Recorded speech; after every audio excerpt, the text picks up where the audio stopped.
Hey guys, welcome back to another episode. Today is Sunday, December 26th, 2021. I'm your host, Matt. Today we'll be talking about a few topics, but not too many. It's been a slow news cycle. So sit back and relax.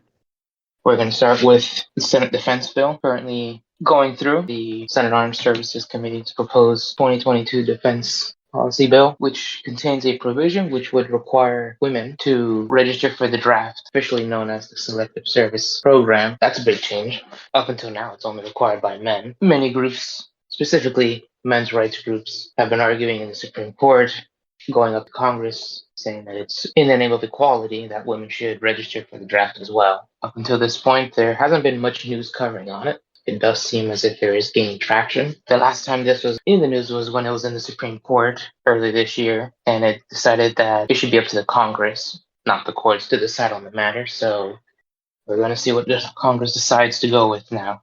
Following up is Joe Manchin and his Christmas present to the United States. His vote to go against Biden's Build Back Better plan, Build Back Better Act, in which many Democrats, President included, were sounding off on Manchin, saying that it was completely out of the blue. They didn't know. They were saying that he's basically turning his back on the party, on the American people, basically going scorched earth policy on poor Manchin for not towing the party line all over this Build Back Better plan, which this $2 trillion legislation would cost not only the US economy, but it would, economically speaking, devastate the future for all Americans. Reasoning for voting against it was, if I can't go home and explain this to the people of West Virginia, I can't vote for it.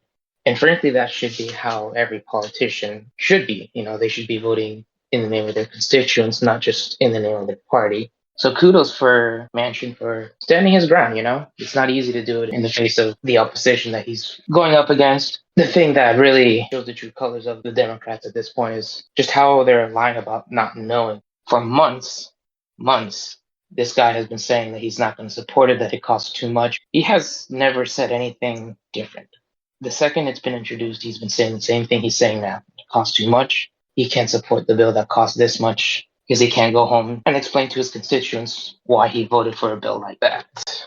It would usher in big, bold reforms that the people of West Virginia they just don't want. They're not going to support. On the same page, but in different perspective. I'm not even sure where Joe Biden got the idea that he was voted into office to be this change in social structures and social policies to the likes of FDR. For FDR, it was the New Deal and the Second New Deal. And for Biden, it's Build Back Better. But in reality, he was voted into office essentially to be a placeholder, just anyone but Trump. But he's taken the liberty to just go on and support essentially the policies that the Democrats voted against were in their own prime. They have the Bernie Sanders folks saying this is exactly what America needs, but these were the same people who were voted against being the presidential nominee for the Democratic Party. And yet here we are, still getting their policies just with another guy in office. Also in the news, the change of McCarran International Airport out in Las Vegas from McCarran International to Harry Reid International Airport. And this whole topic of changing and erasing the names of history of people we don't like for whatever reason is taking its new turn in Las Vegas this time. For those of you who don't know, Senator Pat McCarran, was a senator back decades ago whose legacy includes being one of the only Democrats, one of the few Democrats to oppose FDR's New Deal. And he was a proponent for aviation in the United States, sponsored the Federal Airport Act in 1945, and was a very key figure in establishing the U.S. Air Force separate from the U.S. Army. However, like all characters in our history, there's dark side to all of us. He's also remembered for his anti-Semitism and racist remarks, his stringent anti-communist rhetoric and policies that mirrored Joseph McCarthy to the point where it even reached conspiracy theory levels. And that's essentially what people are grasping onto to get rid of this guy from public mind, the bad things while ignoring all the good that he did. And instead they replaced him with Harry Reid, which, aside from towing Obama's administrative policy, the only good thing that really stood out for his time in office was essentially the nuclear option to get rid of the 60 vote requirement for presidential nominees, aside from the Supreme Court.